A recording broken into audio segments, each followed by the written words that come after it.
Ассалаумағалейкум құрметті көрермендер, арнаға қош келдіңіздер.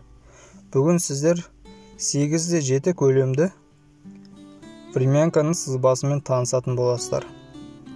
Видеоны бастамас бұрын арнаға тіркеліп, лайк басып, комментарий жазып отырыңыздар. Көрермендердің 94%-ы видеоны тіркелмей көреді екен. Сондықтан достар, арнаға тіркеліп қойыңыздар. Ал енді дайын болсақ, бастайық. Бірінші бізде кіреберіс. Оның көлемі 2x2.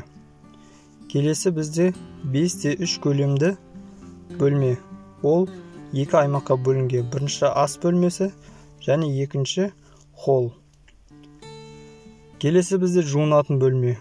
Оның көлемі 2x3. Келесі кезекте бірінші жатын бөлме. Оның көлемі 3x3.